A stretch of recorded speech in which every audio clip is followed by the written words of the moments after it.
6. Terão os soviéticos encontrado o segredo da mente sóbria? Matéria. Os projetores unirão e, finalmente, podemos ver o famoso filme de Mikhailova sobre o PK.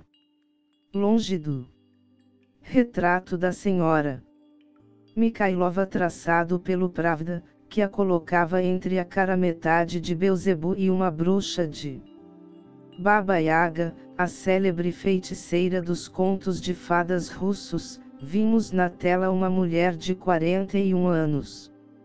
Ainda jovem, cheia de corpo, atraente, de rosto franco e olhos escuros e expressivos. Dir-se-ia quase que ela poderia ser parente do cosmonauta Yuri Gagarin, com os seus traços tipicamente eslavos, pómulos salientes e nariz arrebitado. Trazia os cabelos escuros penteados para trás, formando um coque, uma blusa de rendas sem mangas e uma sala simples. As experiências estavam sendo realizadas no novo apartamento de Nelia, num distrito surpreendentemente moderno, recentíssimo, na orla de Leningrado. Esse distrito fizera parte outrora da linha de frente que ela defendera durante a guerra. Nascida 10 anos depois da Revolução Russa e da turbulenta Guerra Civil, Nelia só tinha 14 anos. Quando os nazistas invadiram o solo russo e principiou o assédio de Leningrado. A sua própria cidade era o campo de batalha. Como muitas crianças de Leningrado, Nelia precisou fazer-se soldado. Em companhia do irmão, do pai e da irmã, juntou-se às linhas de frente do Exército Vermelho. Durante o pesadelo surrealista que durou 3 anos, quando a ração diária de pão era de umas 100 gramas, a temperatura no inverno chegava, por vezes, a 40 graus abaixo de zero, a água e a eletricidade estavam cortadas, e a cidade era arrasada pelas bombas e pelo fogo da artilharia. Nelia serviu no tanque T-34 como radiooperadora. Ela participou corajosamente do ataque, assevera um folheto do Exército Vermelho, e ainda não tinha 20 anos. Quando foi nomeada primeiro sargento do 226 Graus Regimento de Tanques. Na Rússia, durante a guerra, não era fora do comum que moças ascendissem ao posto de sargento. A fome em Leningrado durou quase 900 dias.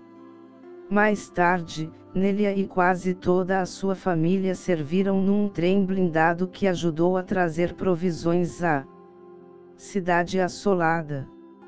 A luta finalmente terminou para a jovem quando ela foi gravemente atingida pelo fogo de artilharia. A bravura de muitos cidadãos, como a de Nelia, valeu a Leningrado o título oficial de cidade heróica. Agora, casada com um engenheiro, Nelia tem um filho que está terminando o serviço militar. Recentemente, se tornou avó. A senhora Mikhailova estava sentada a uma mesa grande, redonda e branca, diante de uma janela de cortinas de rendas. Disseram os russos que ela já fora examinada por um médico, que a submeteu à ação dos raios-x para certificar-se de que não havia objetos nem ímãs escondidos em sua pessoa, nem fragmentos de shrapnel alojados em seu corpo em consequência dos ferimentos recebidos na guerra. Mas não encontraram coisa alguma. Os 5 homens da turma de cinegrafistas, mais os cientistas e repórteres se aproximaram. Naumov colocou diante de Nelia uma bússola adaptada a uma pulseira, um cigarro em posição vertical, uma tampa de caneta, um cilindrozinho de metal semelhante a um saleiro, e uma caixa de fósforos em que se via representada uma espaçonave lunar, versão figurativa do espaço externo em confronto com o espaço interno. Os objetos brilhantes contrastavam com a mesa clara, como uma natureza morta de dali à beira do sobrenatural. Os olhos escuros de Mikhailova concentrarão-se na bússola, o objeto mais fácil para iniciar o aquecimento preliminar. O PK é mais fácil com objetos que rolam, dizem os pesquisadores ocidentais. Com relógios e bússolas não há fricção estática. Mikhailova leva, às vezes, de 2 a 4 horas para revelar os seus poderes sobrenaturais, disse Naumov em seu comentário, enquanto assistíamos ao filme mudo. Nelia manteve os longos dedos paralelos à mesa, uns 15 centímetros acima da bússola, e entrou a agitar as mãos num movimento circular. O esforço lhe acentuou as covinhas do rosto. Passaram-se 20 minutos. O seu pulso, acelerado, batia 250 vezes por minuto. Ela virava a cabeça de um lado para o outro, os olhos fitos na agulha da bússola. As mãos se moviam como se estivesse dirigindo uma orquestra invisível. Logo, como se os átomos da agulha da bússola estivessem sintonizados com ela, a agulha estremeceu. Lentamente, começou a girar em sentido contrário ao dos ponteiros do relógio, girando como o ponteiro grande. Depois, toda a bússola, com o invólucro de plástico, a correia de couro e tudo o mais, principiou a rodopiar. À medida que toda a bússola andava à roda, como um carrossel, as linhas debaixo dos olhos de Mikhailova se escurecerão e as rugas da testa se aprofundarão, com a intensidade do esforço. Ela caiu para trás, exausta. A quantidade de poder que ela possui também depende das condições atmosféricas, contou-nos Naumov. O seu poder de PK diminui quando o tempo se enfarrusca. No filme, Naumov espalhou o conteúdo de uma caixa inteira de fósforos sobre a mesa, a uns 30 centímetros, mais ou menos, de distância de Nelia. E depus um cilindrozinho de metal não magnético e uma caixa de fósforos perto deles. Ela é seletiva, explicou Naumov. É capaz de mover um ou dois objetos do grupo. Mikhailova tornou a descrever círculos com as mãos acima dos objetos. O esforço fazia-a estremecer. Debaixo do seu olhar todo o grupo de fósforos se moveu, como numa corrida de touras num rápido rio de energia. Ali perto, o cilindro metálico também se mexeu. Ainda misturados como se estivessem formando uma jangada. Os fósforos chegaram até a borda da mesa e, um por um, caíram ao chão. Naumov pôs outro punhado de fósforos e uma caixa de metal não magnético dentro de um grande cubo de plexiglas. O cubo destinava-se a eliminar a possibilidade de correntes de ar, fios ou éramos. As mãos de Mikhailova afastaram-se alguns centímetros do cubo de plexiglas e os objetos começaram a saltar de um lado para outro no interior do recipiente plástico.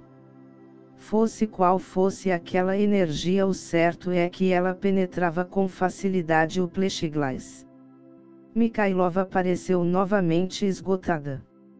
Já perdera 1,5 kg naquela meia hora. Dir-se-ia que estivesse convertendo em energia a substância do próprio corpo. Muitos médiuns ocidentais também acusarão essa perda de peso durante as experiências de PK. Ela estava realmente muito mais doente do que parecia no filme, contou-nos Naumov mais tarde. Tão grande foi a tensão exercida sobre o seu coração que tivemos de interromper a filmagem diversas vezes. Levamos 7 horas para fazer o filme e, depois, ela ficou algum tempo sem poder falar nem enxergar.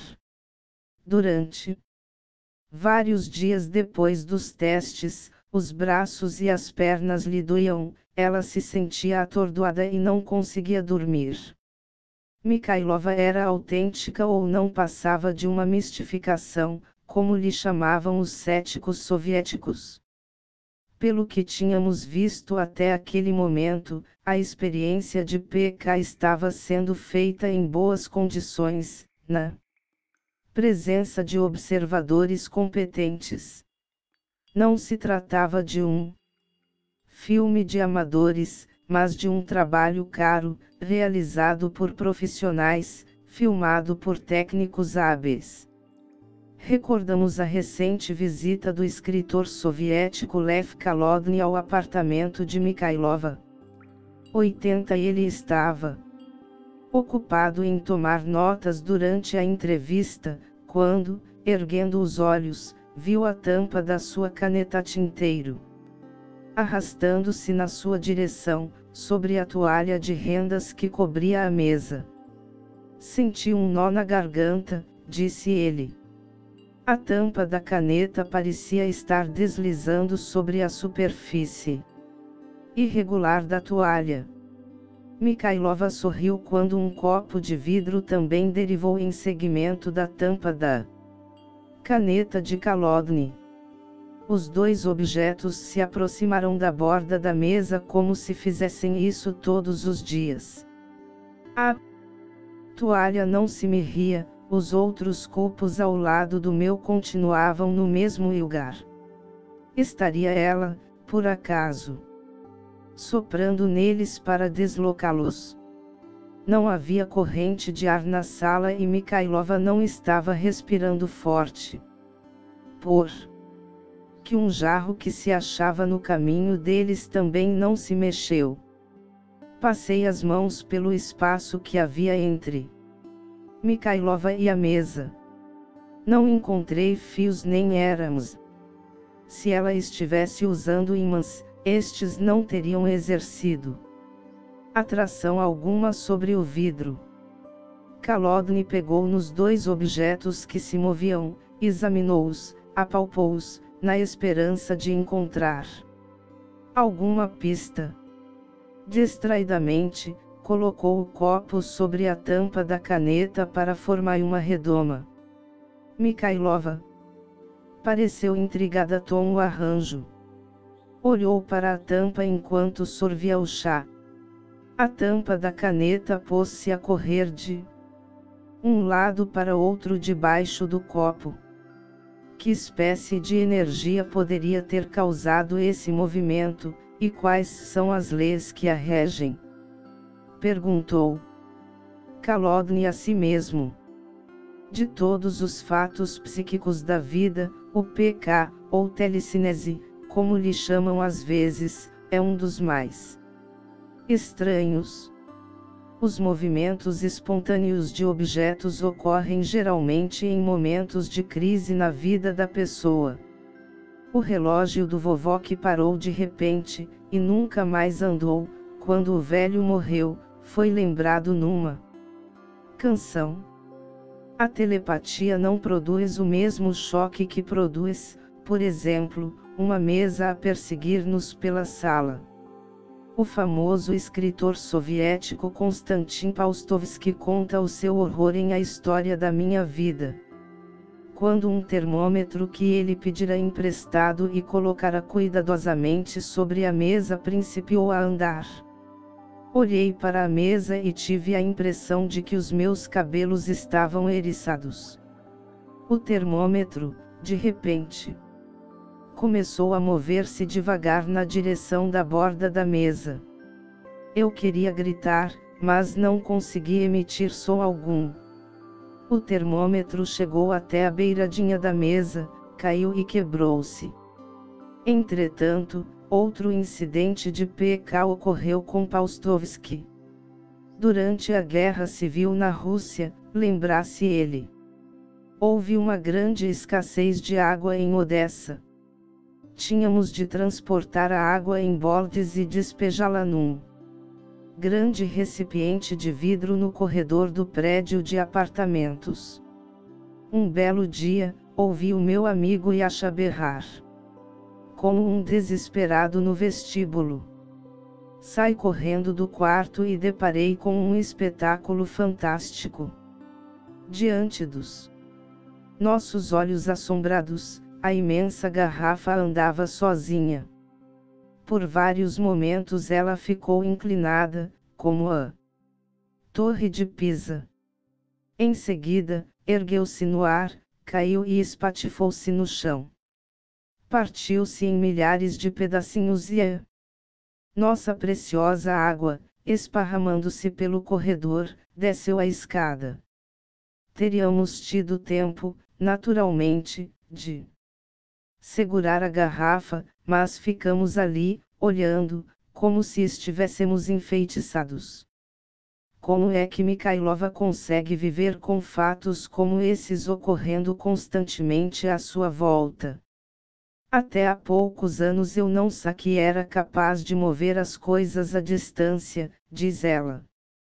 Fiquei muito perturbada e nervosa nesse dia. Eu caminhava na direção de um guarda-louça no meu apartamento quando, de repente, um jarro que estava no guarda-louça chegou até a borda da prateleira, caiu e quebrou-se. Depois disso, todos os tipos de mudança começaram a acontecer no meu apartamento, conta ela. Objetos pareciam atraídos na sua direção, como se o inanimado se houvesse animado. Dir-se-ia que ela tivesse um trasgo em casa. Habitualmente, dizem os cientistas, as atividades de trasgos são causadas por um jovem da família. Quase sempre na época da puberdade. Os objetos parecem mover-se por conta própria, portas e janelas se abrem e fecham, luzes se acendem e apagam sozinhas, as leis da gravidade dão a impressão de haver se invertido. Mas, a diferença da maioria das pessoas atormentadas por um trasgo, nele a compreendeu, de chofre, que a força vinha dela. Descobriu que podia controlá-la. Podia fazer que as coisas acontecessem pelo simples fato de querê-lo. Podia concentrar e focalizar à vontade essa energia extraordinária. Em casa, com a família, carregando o neto no colo, fez um brinquedo distante aproximar-se. Enquanto uma amiga a manicurava, ela fez que um vidrinho de esmalte se movesse sem tocá-lo com as mãos, em que o esmalte ainda não secara. O cachorro da família também via, pasmado, os objetos perto da sua dona começarem a girar.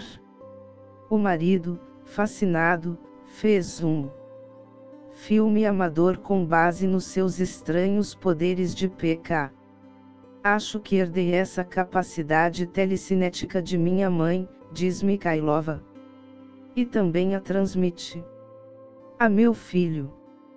Muitas vezes, enquanto esperávamos sentados à mesa de um restaurante, pensávamos com alguma inveja na propalada capacidade de Mikhailova de sentar-se à mesa e fazer que o jantar saltasse na sua direção. O escritor soviético Vadim Marin, ligado ao grupo de pesquisas Popov, descreveu a senhora Mikhailova. Estava sentada a uma mesa de jantar. Um pedaço de pão se achava sobre a mesa, a alguma distância dela. Concentrando-se, Mikhailova olhou atentamente para ele. Passou um minuto, depois outro, e o pedaço de pão começou a mover-se. Movia-se aos arrancos. Perto da borda da mesa, os seus movimentos se tornaram mais suaves e mais rápidos. Mikhailova abaixou a cabeça, abriu a boca e, precisamente como num conto de fadas, o pão, perdoem-me, mas é que não tenho outras palavras para descrevê-lo, pulou para dentro da sua boca. Eu não estava hipnotizado, acrescenta ele tranquilizadoramente. Foi tudo filmado. A influência de Nelia sobre a comida registrou-se mais seriamente num filme realizado por cientistas. Estes colocaram um ovo cru numa solução salina dentro de um aquário de vidro. Nelia se achava a quase 2 metros de distância. Quando as testemunhas e a câmara a focalizaram, Nelia fez o improvável. Com o PK, afiançam os soviéticos, conseguiu separar a clara da gema. Em seguida, reuniu as 114. O PK afetava a matéria orgânica. Poderia também afetar os cromossomos, o DNA ou o tecido humano. Um físico nos contou que Nelia era capaz de provocar queimaduras de 3º grau no próprio estômago por meio do PK. Nesse mesmo sentido, pesquisadores no Ocidente já descobriram que, em rigorosas condições experimentais, alguns médiums influíram na atividade das enzimas e bactérias. No mesmo filme, segundo se afirma, a senhora Mikhailova também teria movimentado simultaneamente 5 cigarros que os cientistas colocaram em posição vertical debaixo de uma redoma de vidro. Depois disso, os cigarros foram esmigalhados para mostrar que não continham nenhum corpo estranho. Na conferência, vários russos mencionaram a experiência do ovo e do cigarro vertical para refutar os céticos dos fios e dos ímãs. Alguém, porventura, já tentou amarrar um ovo CM com um fio ou erguê-lo do chão, utilizando um ímã. Mas ainda havia uma refutação melhor, cientificamente comprovada.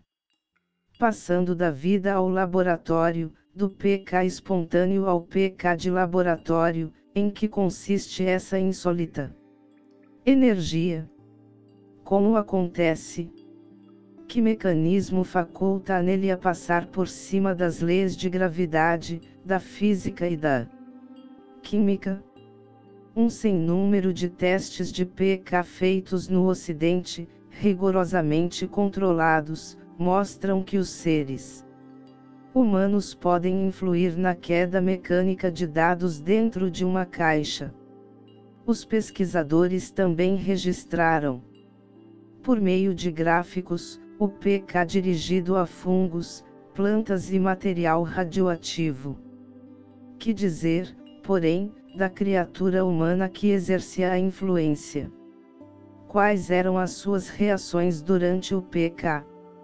Sem instrumentos para medir o PK, os pesquisadores só podiam catalogar os relatos das testemunhas de vista e, de vez em quando, os filmes infravermelhos de médiums talentosos, como Eusapia Paliadino ou Rudy Schneider.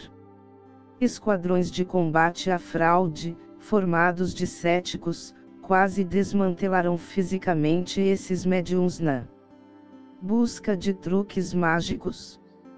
Os cientistas, em lugar de admitir que o PK poderia ocorrer em certas condições humanas, assim como leis diferentes encontram aplicação em condições espaciais exteriores, rejeitaram de plano o PK. Um grupo de cientistas soviéticos aceitou o desafio de estudar o PK no ser humano.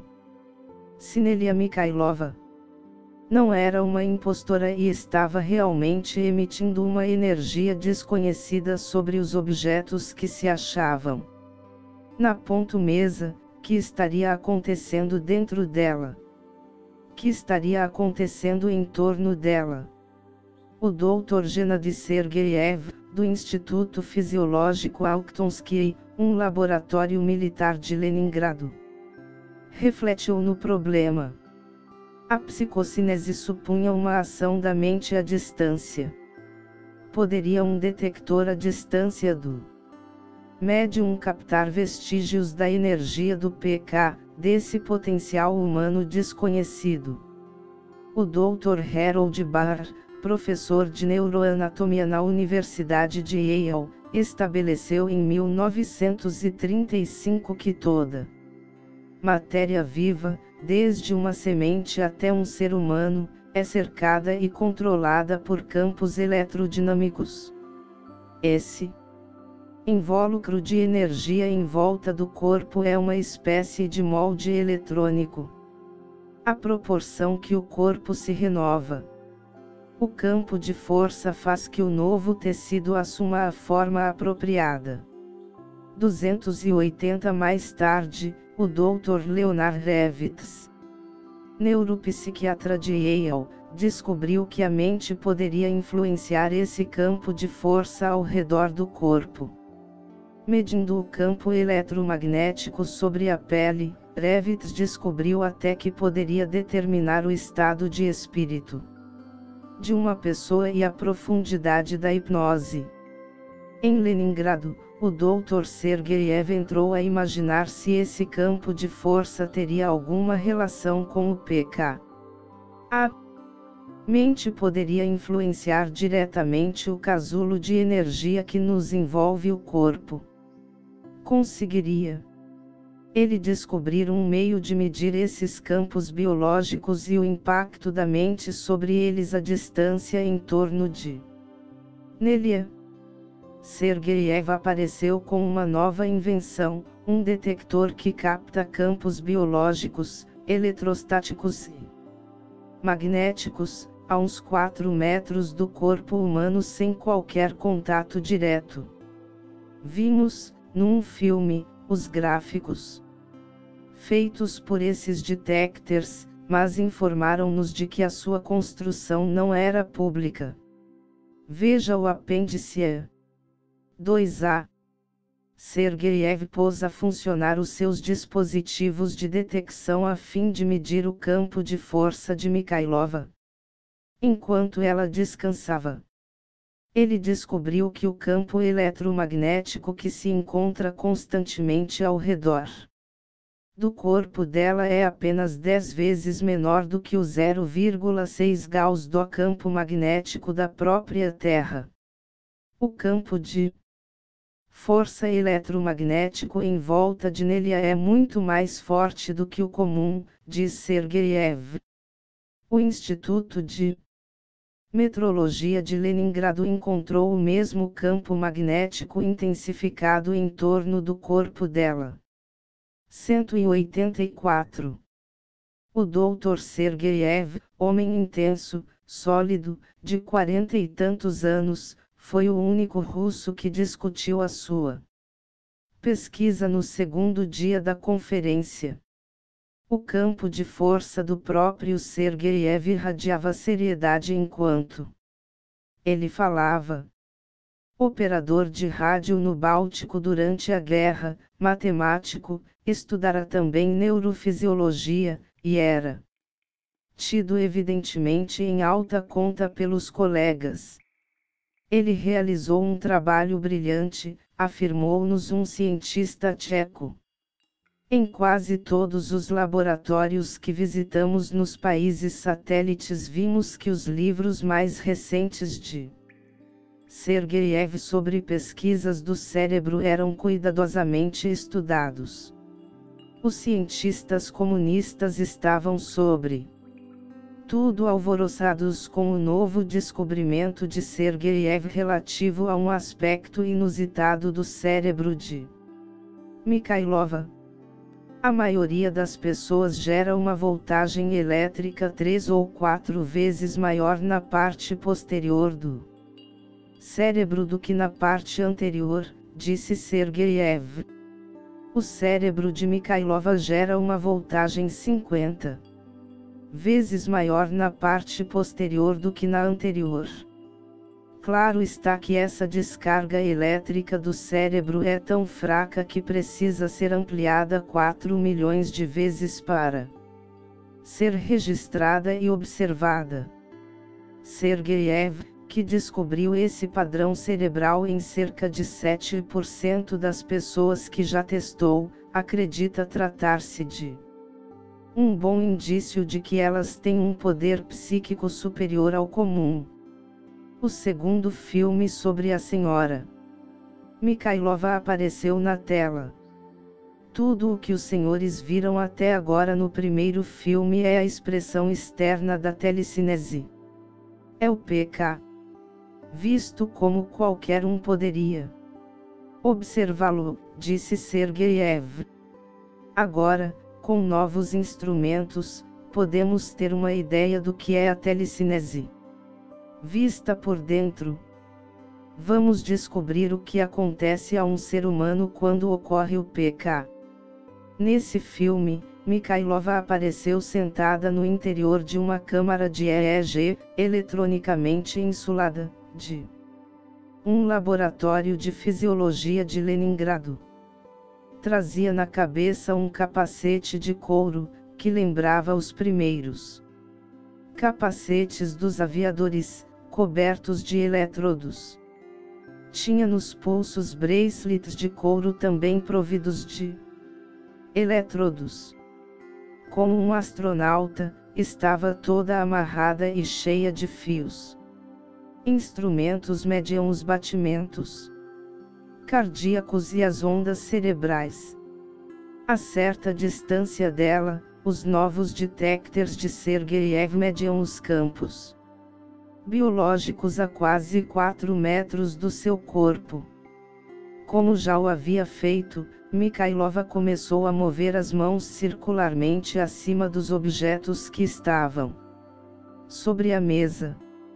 O rosto enrugou-se-lhe com a intensidade do esforço enquanto ela forcejava por ativar os seus poderes de PK.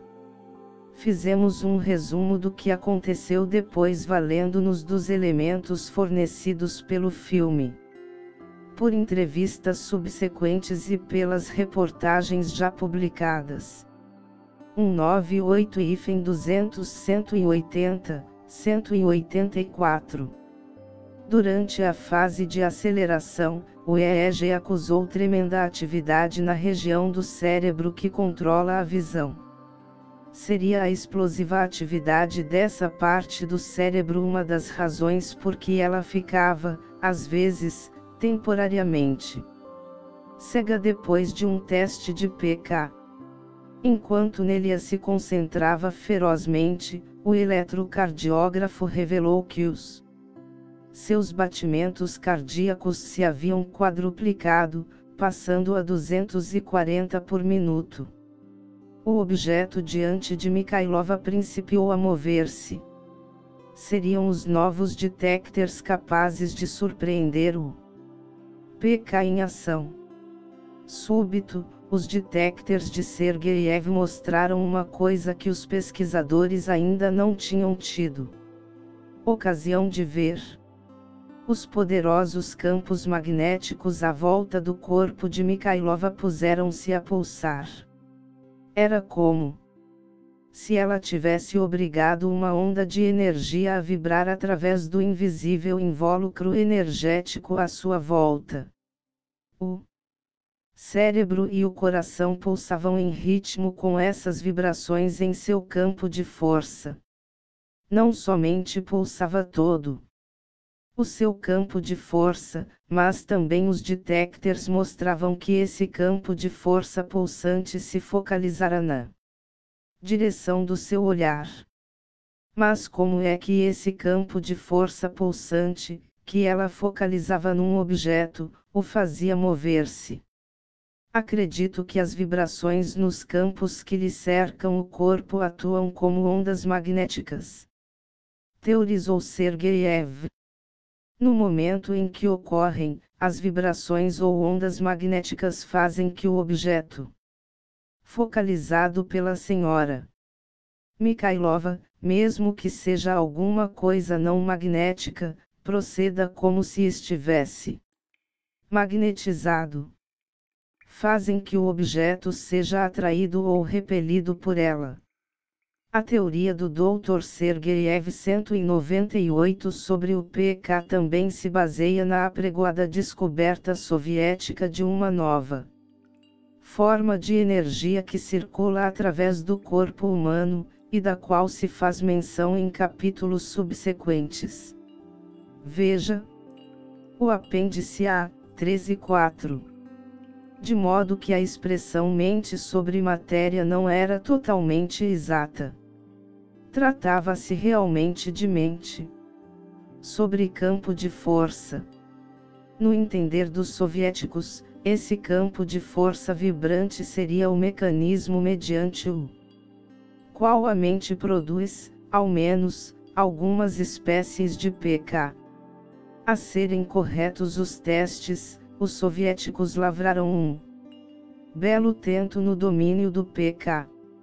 Era estranho estarmos fechados no interior da embaixada tcheca em Moscou ouvindo cientistas russos discorrerem sobre o descobrimento de vibrações. Os russos talvez não se tenham dado conta disso, mas durante décadas se tem perguntado a médiuns em treinos profundos, que é que faz o pK, a ESP ou os treinos acontecerem. E dos médiuns do mundo inteiro, sem nenhum contato entre si, têm vindo respostas quase idênticas vibrações. Os médiuns em transe explicam que o corpo humano é feito de um campo ou corpo de energia, que vibra. Quando se acelera a frequência de vibração desse campo, a energia ou a informação de outra dimensão pode passar através de nós. Mas enquanto Burhavitz não descobriu os campos invisíveis de energia do corpo, ninguém sabe exatamente o que os fazia vibrar, nem como acontecia uma coisa dessas. Uma médium inglesa, Grace Rache, predisse que logo teríamos instrumentos de alta frequência para intensificar os poderes da ESP, acelerando as vibrações dos nossos campos energéticos. Afirmam os soviéticos que já inventaram máquinas para criar campos magnéticos e outros tipos de campos artificiais que aumentam o poder psíquico, principalmente a telepatia e o PK. Veja o capítulo 10. De acordo com o Dr. Levitz no Yale Journal of Biology and Medicine de 1951, a ação do Sol e da Lua também influi no campo de força do corpo. 361 O Dr. Sergeyev concorda, a ocasião mais favorável para o PK é durante os distúrbios magnéticos da Terra causados pela atividade das manchas solares. Dizem os soviéticos que 3 coisas afetam os nossos campos de força e, portanto, o nosso poder psíquico.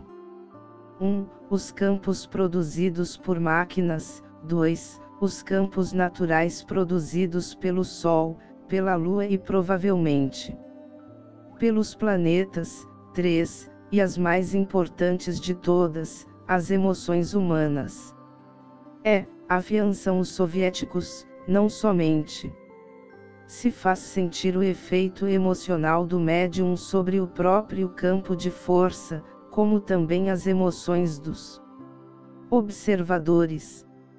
Foi muito difícil persuadir disso alguns cientistas, explicou Eduardo Naumov. Eles esperam que os seres humanos funcionem como se fossem máquinas. Não parecem compreender que os campos de força deles mesmos poderiam estar afetando a senhora Mikhailova. Ela é uma personalidade extremamente excitável e nervosa. Alguns cientistas, que não conhecem psicologia nem bioinformação, irradiam impressões desagradáveis e suspeitas, que ela capta.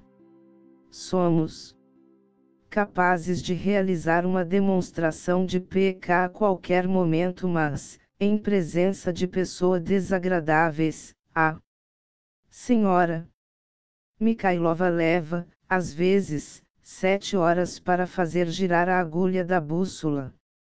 A influência negativa deles não ajuda. Pelo contrário, cercada de pessoas amistosas, a agulha da bússola pode começar a mover-se até 5 minutos depois. O campo de força humano, a história do casulo dinâmico de energia que nos envolve, mal havia principiado. Os soviéticos não dispunham apenas dos detectors do Dr. Sergeyev para delinear esse envolvimento à distância. Tudo faz crer que eles também possuem um método de fotografá-lo. Veja os capítulos 16, 17, 18. O que estava começando a emergir era uma nova imagem do ser humano, não uma criatura alienada, mas um ser enredado no fluxo e no refluxo de tudo o mais que o cerca.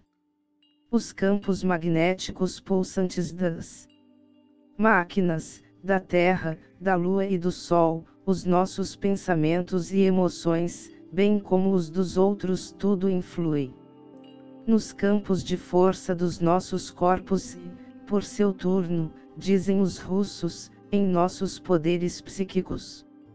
O Dr. Sergeyev fez outra descoberta desconcertante. Colocou os detectors a alguma distância do corpo de um homem clinicamente mato. Não se registraram ondas cerebrais, não se observaram batimentos cardíacos. Mas os detectors puseram-se a funcionar. A 4 metros do corpo sem vida do homem, os campos de força eletromagnética estavam pulsando. Dir-se-ia que alguma energia estivesse sendo liberada. Sim. A famosa médium e clarividente Aileen Garrett, presidente da Fundação de Parapsicologia de Nova York, afirmou ter visto espirais de energia saindo dos corpos de pessoas mortas recentemente, até 3 dias após a morte. 302 estariam os detectors de Sergeyev captando o mesmo fenômeno. O que é mais estranho ainda é que os gráficos do detector obtidos do corpo clinicamente morto eram semelhantes aos registros do detector conseguidos quando Mikhailova movia objetos à distância. Em ambos os casos, de PK e de morte, parecia haver liberação de energia. Com a nova pesquisa do Dr. Sergeyev, disse o Dr. Zdeněk Rezdak, ilustre cientista tcheco ligado ao Instituto Militar de Praga, deixamos para trás o velho método de observar a telecinese somente pelo lado de fora. Agora podemos detectar e registrar esses extraordinários poderes humanos por meio de instrumentos. É o primeiro passo para compreender e aproveitar a nova energia. Um dos observadores ocidentais, o Dr. Jurgen Kiel, da Universidade da Tasmânia, escreveu: os cientistas russos e tchecos na reunião encararam os fenômenos psíquicos como fatos físicos que finalmente serão controlados como os das ciências ortodoxas. O enfoque russo é mais impressionante e merece um estudo sério. Dos países ocidentais. 319. Uma coisa parece clara a respeito das pesquisas sobre Mikhailova e todos os registros de mudanças assombrosas das ondas cerebrais, batimentos cardíacos e campos eletromagnéticos. Os detratores de Nelia deviam pensar, na verdade, em algo menos arcaico do que ímãs e fios. modificar as ondas cerebrais tão drasticamente utilizando apenas fios ou ímãs seria também, por si só, uma proeza supernormal. Que haveria por detrás da história de Impostura 300 que envolvia Mikhailova? Teria sido tudo fabricado. Nelia Mikhailova não surgiu como médium consumada de PK no cenário científico soviético. Alguns anos antes, estivera convalescendo de uma doença num hospital de Leningrado. Para passar o tempo, dedicou-se ao bordado. Certo dia, quando a enfermeira lhe trouxe uma sacola de meadas de várias cores, Nelia, sem olhar, enfiou a mão na sacola. Queria uma linha vermelha, outra amarela e outra verde. Quando retirou a mão do fundo da sacola, eram essas as cores que estava segurando. Num relance, compreendeu que as escolhera entre muitas meadas misturadas dentro da sacola, sem as ver. De uma forma ou de outra, a sua mão reconhecerá as cores. Voltando para casa, viu um artigo de jornal a respeito de Rosa Kuleshova, que, dizia-se, era capaz de ver as cores com as mãos. Também posso fazer isso?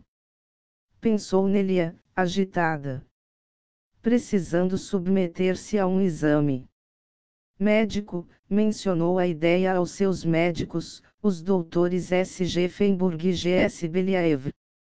É uma das típicas ironias da ciência que o Dr. Feinburg, cético confirmado a respeito da visão sem olhos e da capacidade psíquica em geral, acabasse sendo um dos primeiros confirmadores da existência de tais aptidões. 56. O descobrimento dos seus novos talentos não tardou a levar nele a um dos maiores fisiologistas da Rússia, o Dr. Leonid Vassiliev. O Dr. Vassiliev realizou meticulosas experiências sobre a sua capacidade e fez que ela demonstrasse os seus dutos paranormais diante de dezenas de cientistas. Em 1964, convocou-se uma conferência especial de notáveis cientistas para assistir à demonstração de Mikhailova e, de acordo com o número de janeiro de Smena, a conferência foi um sucesso. O Dr. Vassiliev entrou a fazer conjecturas sobre como poderia ocorrer a visão cutânea. Se as mãos de Mikhailova podiam ver, era possível que estivessem emitindo alguma espécie de energia X. Ora, se havia uma energia, ela talvez pudesse fazer outras coisas além de ver sem olhos. No meio de uma experiência de visão cutânea com Mikhailova, Vassiliev se lembrou de que um famoso pesquisador grego, o Dr. Atanagras, descobrira que um dos seus pacientes era capaz de fazer girar a agulha de uma bússola mantendo as mãos acima dela. Na inspiração do momento, Vassiliev arranjou uma bússola, colocou-a diante de Nelia, e animou-a a tentar. Ela nunca experimentara fazer isso antes e, naturalmente, não tivera a oportunidade de preparar-se com antecedência para o teste. Estendeu as mãos sobre a bússola e ali as conservou. A agulha moveu-se. O Dr. Vassiliev descobrira uma talentosa portadora de PK. Daí por diante executou uma série de experiências de PK. Logo descobriu que Mikhailova, por meio do PK, era capaz de mover também outros objetos à distância. 184. Nelia Mikhailova, a mocinha que estivera na frente de batalha durante o cerco de Leningrado, via-se agora na frente de outra luta, para descobrir novos potenciais do ser humano. Fez inúmeras demonstrações de PK para Cientistas. Em certa ocasião, pesquisadores universitários lhe pediram que modificasse o curso da areia numa ampulheta. Em lugar de mudar o curso da areia, consoante os relatos, ela mudou a distância, a própria ampulheta. 331. Antes que o PK de Nelia fosse inteiramente testado, aconteceu uma desgraça. Nelia foi acusada de trocar dinheiro no mercado negro. Se ela realmente o fez, não sabemos. Mas operar no mercado negro na Rússia deve ser quase tão comum quanto abusar da velocidade no Ocidente. Fomos muitas vezes abordados por pessoas que comerciavam no mercado negro na rua Gorky em Moscou, em Leningrado e em Kiev, até no interior de hotéis. Sobretudo em elevadores, soviéticos tentavam negociar sapatos, roupas ou dinheiro. Mas embora seja uma infração corriqueira, a conversão fraudulenta de fundos é um delito grave na URSS. Mikhailova foi condenada à prisão. Somente a intervenção de um cientista de tamanho prestígio quanto o Dr. Vassiliev, agraciado com a Ordem de Lenin, uma das mais altas condecorações da União Soviética, conseguiu salvá-la.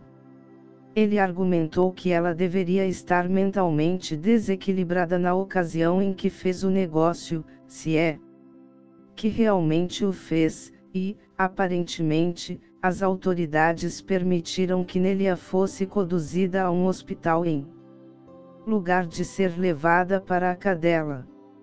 As acusações de fraude não tinham nada que ver com as suas capacidades telecinéticas, avisou-nos o Dr. Rezdak. Nunca se descobriram ímãs no corpo da senhora Mikhailova.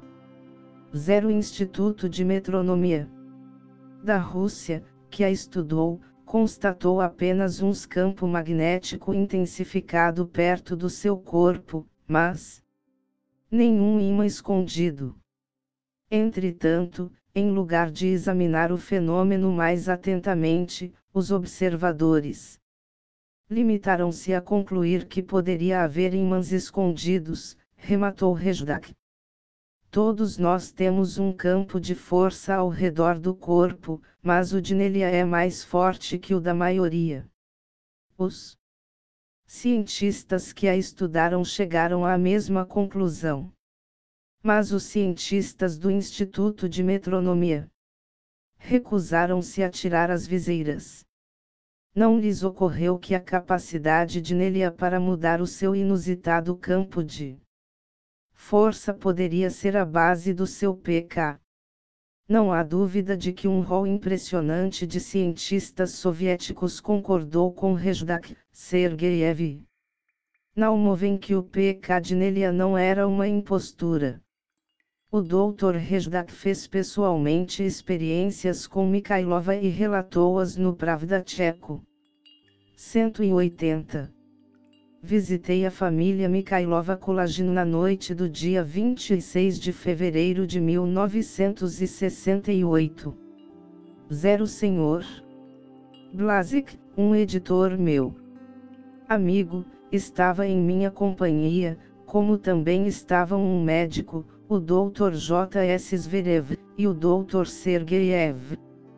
O marido dela, um engenheiro, também se achava presente. O Dr. Zverev realizou um meticuloso exame físico da senhora Mikhailova. Os testes feitos com instrumentos especiais não apresentaram nenhum indício da presença de ímãs ou de qualquer outro objeto escondido. Examinamos a mesa por todos os modos e solicitamos à senhora Mikhailova, muitas vezes, que mudasse de lugar. Passamos uma bússola ao redor do seu corpo, da cadeira e da mesa, com resultados igualmente negativos. Pedi a ela que lavasse as mãos.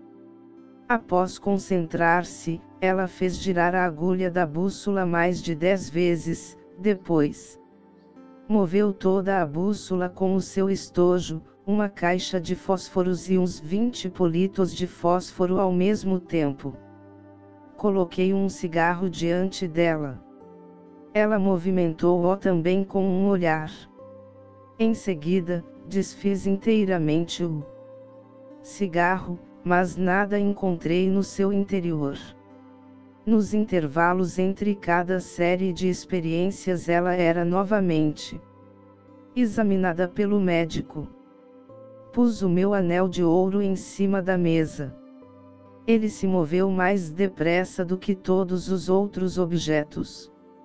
Disseram-me que, seja qual for a sua natureza, essa energia afeta mais o ouro do que qualquer outro material. O anel de ouro que se moveu foi tirado por mim do meu dedo e colocado sobre a mesa. A senhora Mikhailova passou as mãos sobre ele e o anel deslocou-se na sua direção.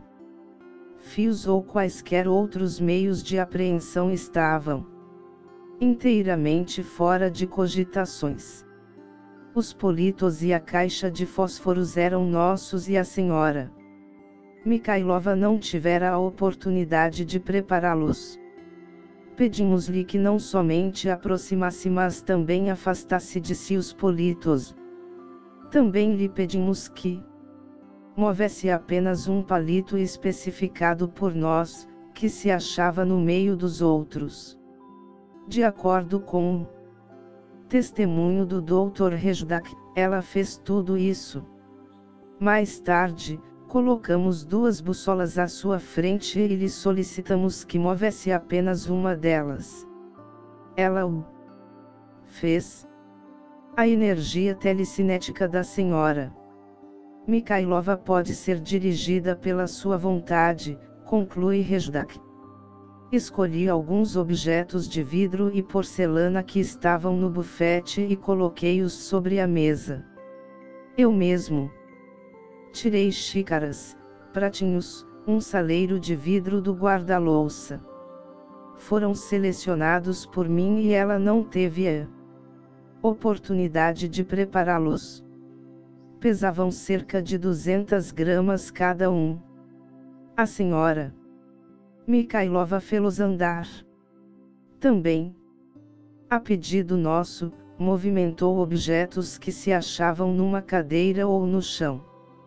A fraude era impossível, visto que ela estava sentada numa sala muito bem iluminada, controlada pelo Dr. Zverev, pelo Dr. Sergeyev, pelo Sr. Blazek e por mim mesmo. Fizemos outra experiência curiosa, contou-nos o Dr. Rejdak.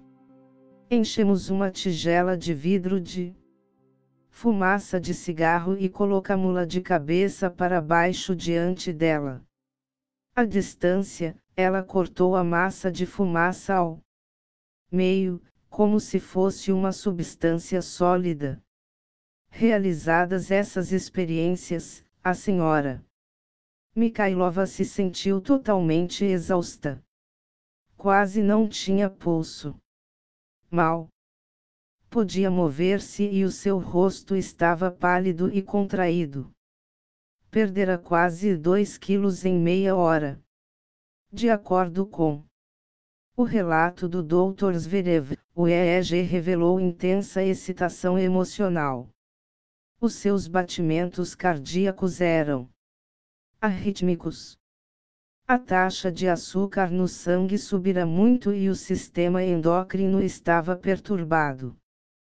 Todo o seu organismo se achava enfraquecido como que em consequência de uma tremenda reação ao estresse. Ela perdera a sensação do gosto, doíam-lhe os braços e as pernas, não conseguia coordenar os movimentos. E sentia-se zonza. Mais tarde, contou que o seu sono foi agitado. Veja apêndice A, 5 e 6. Vimos ainda outro filme de Mikhailova que mostrava fenômenos semelhantes de PK. Nesse filme ela aparece não só dentro de casa mas também fora, num jardim. Os objetos perto dela giravam ou deslizavam em direções diferentes. Isso nos faz pensar no que pode acontecer num carro em que ela viaje como passageira. Recentemente, alguns filmes de Mikhailova chegaram ao Ocidente. Cientistas de outros países satélites também a examinarão. Entre eles figuram o Dr. Georgi Lozanov, diretor do Instituto de Sugestologia e Parapsicologia da Bulgária. Ele assistiu a testes de PK em Leningrado e planeja realizar novos trabalhos com Mikhailova em seus próprios laboratórios. O Dr. Milan RYZL, antigo bioquímico e parapsicologista de Praga, que se refugiou nos Estados Unidos, aludiu a Nelia Mikhailova em seus artigos no Ocidente, insinuando que ela talvez seja uma impostora.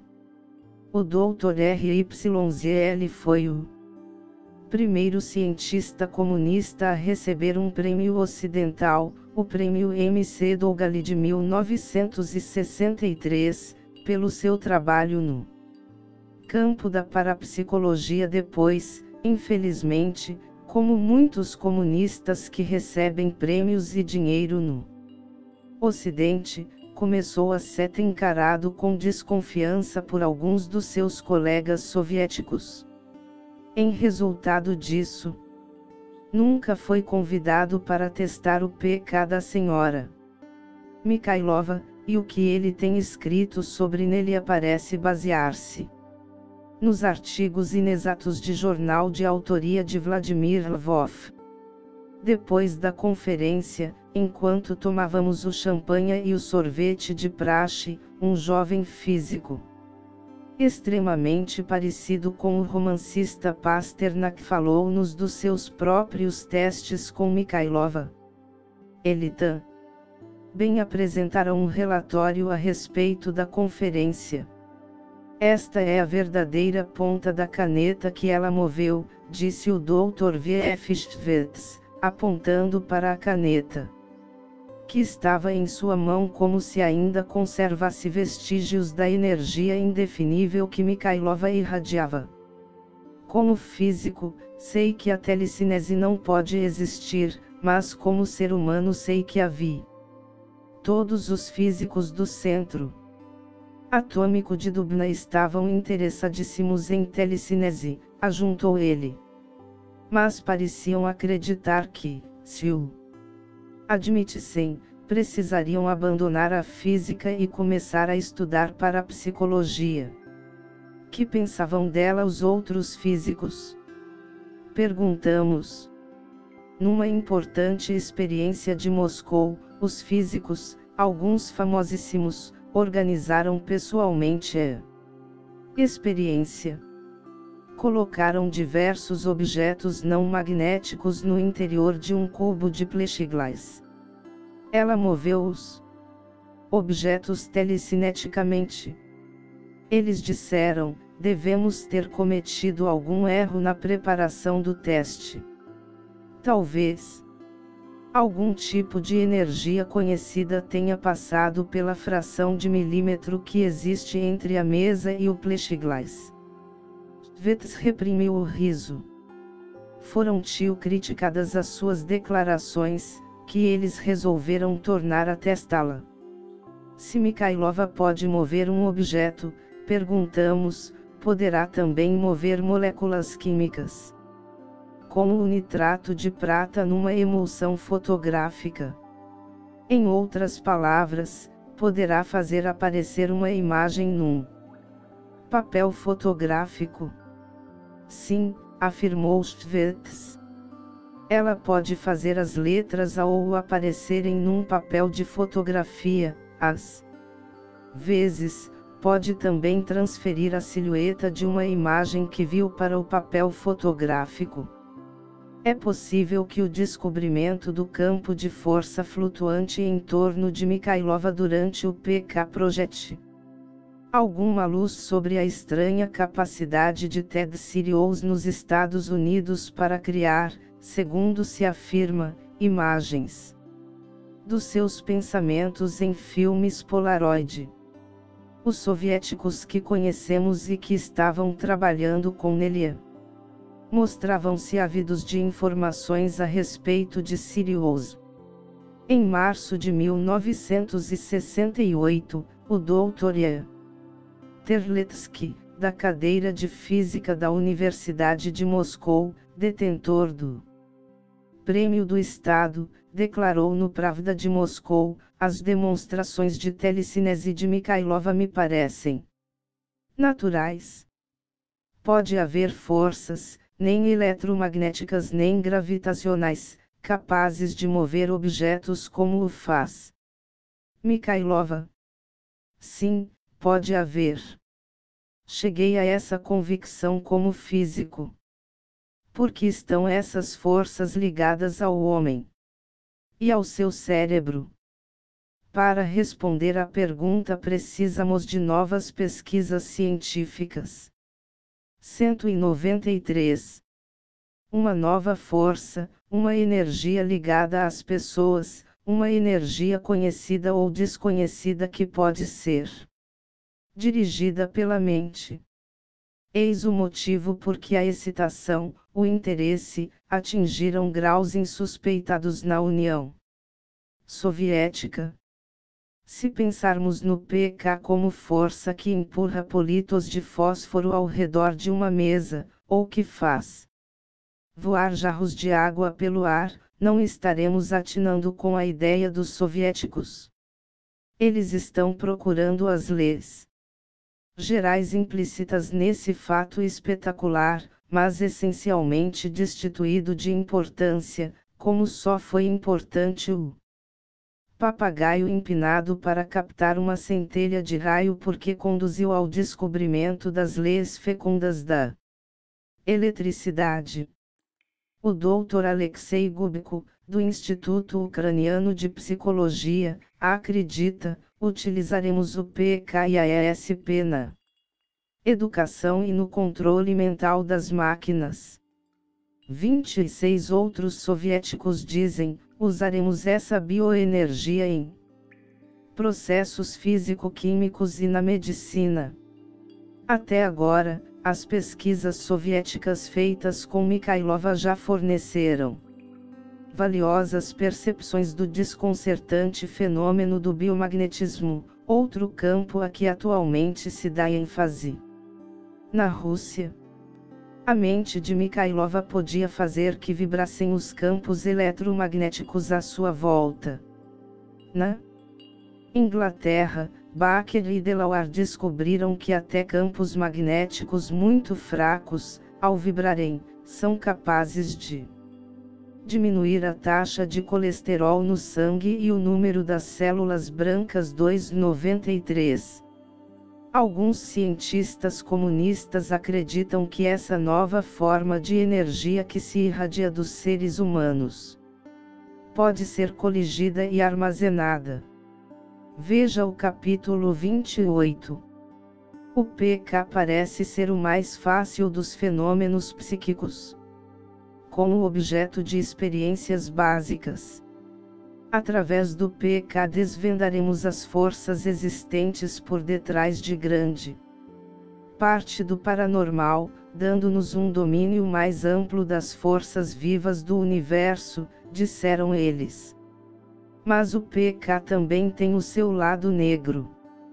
Depois de uma violenta erupção de atividade de PK do gênero trasgo, que durante meses perseguiu as instalações elétricas e mexeu com móveis num edifício de Rosenheim, na Alemanha Ocidental, Herr Brunner, porta-voz do Departamento de Obras de Rosenheim, chamado para investigar, comentou na revista de Parafísica, Vol 3, N graus 3, 1969. Foi alarmante imaginar as catástrofes que poderiam ocorrer no domínio da tecnologia se tais forças, independentes da vontade dos técnicos, pudessem influenciar relés elétricos e perturbar funções de todos os gêneros. Por essa razão, no interesse do bem-estar comum da humanidade, os cientistas deveriam tentar iluminar esse canto escuro dos nossos conhecimentos. Tornou-se necessário postular a existência de um poder até agora desconhecido da tecnologia, de natureza, força e direção indefiníveis. É uma energia que está muito além da nossa compreensão. Bastaria uma rapidíssima aplicação dessa energia X a qualquer instalação complicada, uma base de mísseis, uma usina de energia hidrelétrica, as instalações elétricas de uma cidade moderna para provocar o caos total. Um parapsicologista norte-americano comentou: o PK pode ser a arma decisiva. Pesquisadores soviéticos do PK, como Naumov, nos repetirão fervorosamente: espero apenas que o PK não cala nas mãos de quem possa empregá-lo como arma. No verão de 1969 nos chegaram notícias de uma fonte fidedigna de que novos trabalhos sobre PK e Nelia Mikhailova continuam a realizar-se na Rússia. O trabalho envolve intensas investigações dos campos que lhe cercam o corpo. Disse que os soviéticos encontraram outras pessoas, além de Nelia Mikhailova, dotadas de talentos semelhantes. Pesquisas sobre PK, de natureza não revelada, estão sendo levadas a cabo em Tbilisi, na Geórgia. Fora disso, cientistas soviéticos afirmam estar investigando o pronunciamento de um biologista francês, segundo o qual, através do PK, os seres humanos podem influir no ritmo de degenerescência radioativa. 156 Esse cientista, que prefere permanecer anônimo, se bem seja muito conhecido na literatura parapsicológica, pediu a adolescentes que tentassem acelerar ou retardar a decadência radioativa da matéria. Segundo afirma, o contador Geiger mostrou que eles foram bem-sucedidos numa série de testes. É interessante que ele tivesse escolhido crianças, um grupo frequentemente associado a exibições do gênero trasgo. Mas os russos estão provavelmente mais interessados na afirmativa de que o enigmático PK pode influenciar a matéria básica. Talvez Nelia também possa afetar a matéria radioativa. Nelia parece ser uma médium versátil, como a Eusapia Palladino e outros médiums famosos de antanho. Afirma-se que ela é telepata, clarividente, psicométrica e dotada de PK. Os soviéticos, porém, não a encaram como artista ou como personalidade de exótica plumagem. Veem em Nelia um meio para descobrir princípios. As questões importantes a seu respeito não devem centralizar-se na médium propriamente dita, mas em descobrimentos científicos como o do D.I. Sergeyev de que os campos biológicos flutuantes estão aparentemente relacionados com o PK. Os comentários dos esquadrões de combate à fraude e as denúncias de imãs em lugares íntimos, totalmente impertinentes, não têm qualquer relação com a pesquisa em neurofisiologia. Nelia tem sido um meio para ajudar os cientistas a elucidarem esses novos caminhos. E não é muito fácil ser um meio. Existem os ataques pessoais, soezes, de noticiaristas como Lvov, que acarretam uma fuzilaria de cartas e chamados telefônicos desagradáveis.